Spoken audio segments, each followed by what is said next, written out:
Der Fluss ist da. Ich sehe den Fluss. Den Fluss sehe ich. Wie ist es möglich, dass diese beiden Sätze die gleiche Bedeutung teilen? Den Fluss sehe ich sehe den Fluss. Auf Englisch würde das rückwärts klingen. Aber auf Deutsch sind solche Dinge möglich. Lass uns darüber reden. Das hier ist Lernen und Fahren.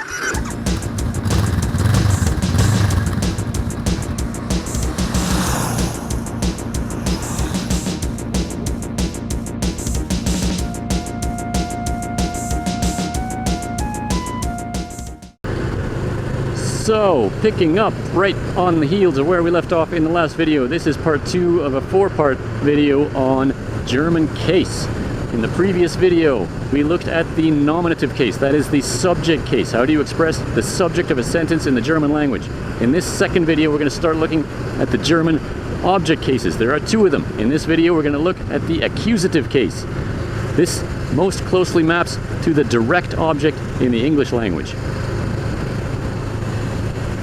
So, to start, let's revisit the word the. A couple of videos ago, we introduced that there are 3 ways to say the in the German nominative singular. That's der, die, and das, one for each of the 3 grammatical genders in the German language.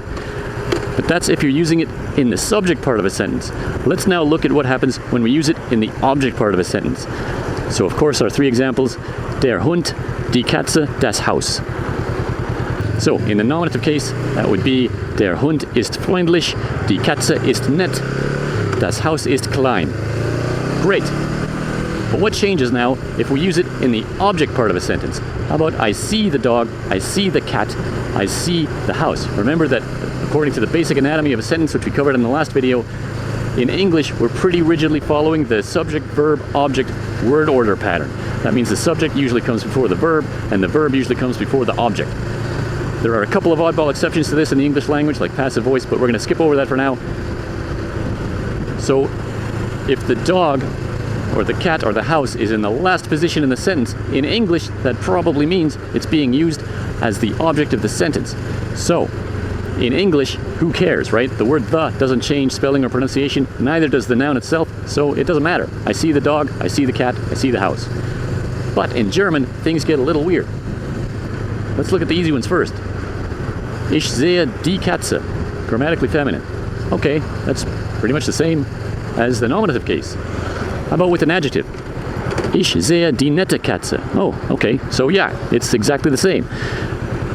The grammatically feminine case, the grammatically feminine nouns, we don't undergo any change between the nominative and the accusative, which is nice. It's nice and easy to remember. How about grammatically neuter nouns? Das Haus ist klein. Ich sehe das Haus. Still the same. Great. How about with an adjective? Ich sehe das kleine Haus.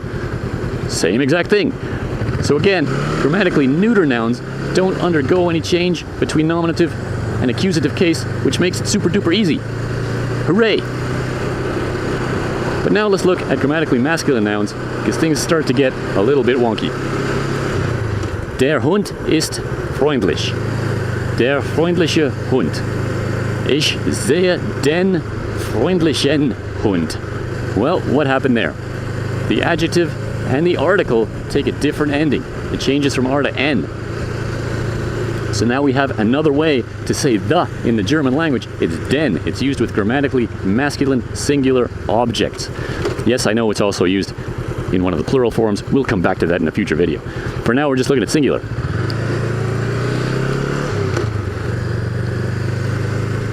So, ich sehe den freundlichen Hund. Great. So with the article changes from der to den, the adjective ending changes from a simple E to an EN. Okay, that's not too bad.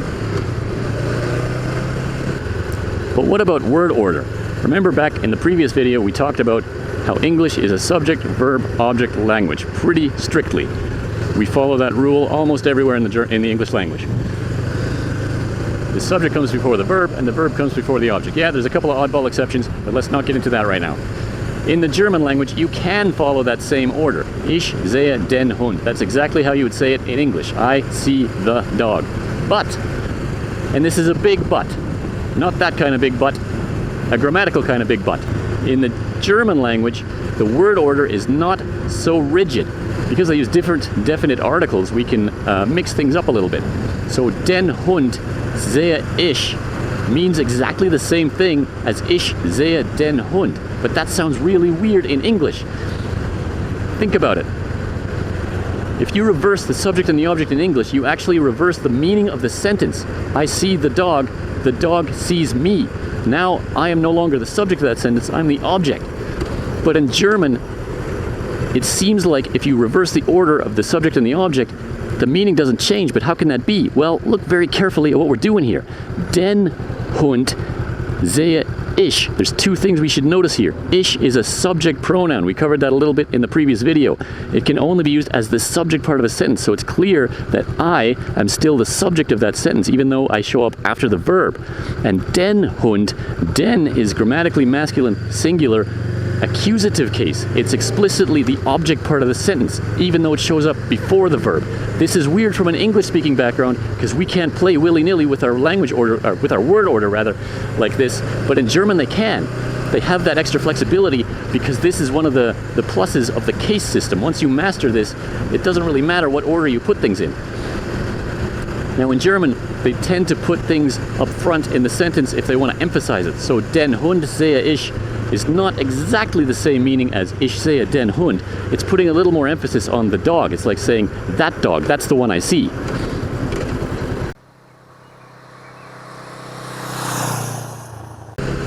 But now we should talk about weak nouns.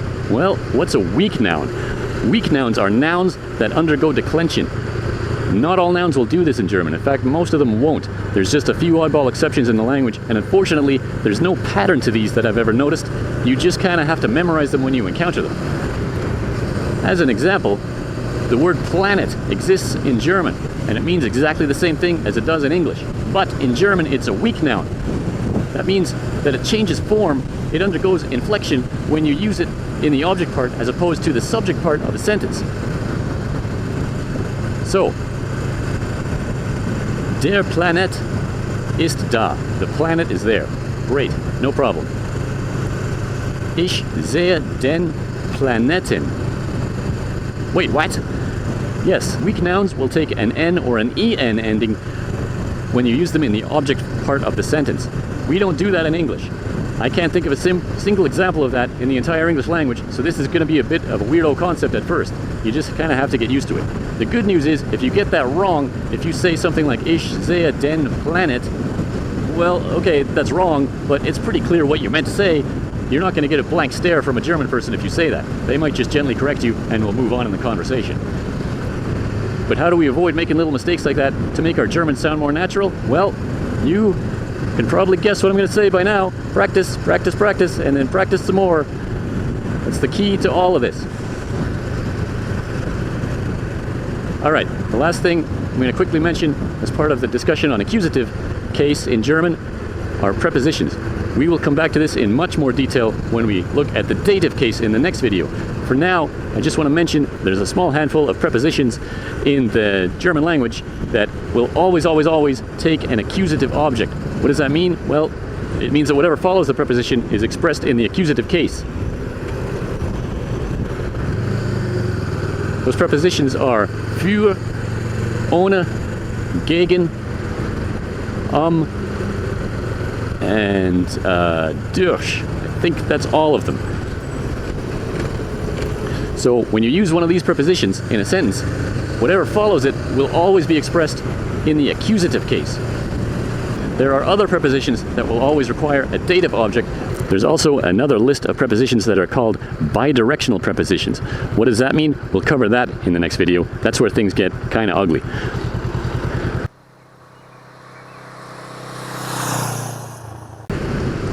Now I should point out that the same pattern applies to the possessive articles, mein, sein, unser, and so on, as applies to the indefinite article ein. So between the subject and the object case, or between the nominative and the accusative case, I should say, there is no change. So, mein Haus ist da, ich sehe mein Haus. Dein Deine Katze ist da. Ich sehe deine Katze. The only tricky one, again, is for grammatically masculine singular nouns. The ein will change to einen. Mine will change to meinen. Sein will change to seinen, and so on. Mein Hund ist da. Ich sehe meinen Hund. Unser Hund ist da. Ich sehe unseren Hund. And so on. And there you have it. Accusative case is not too bad in German. It's just a few tricky parts, mostly around grammatically masculine nouns.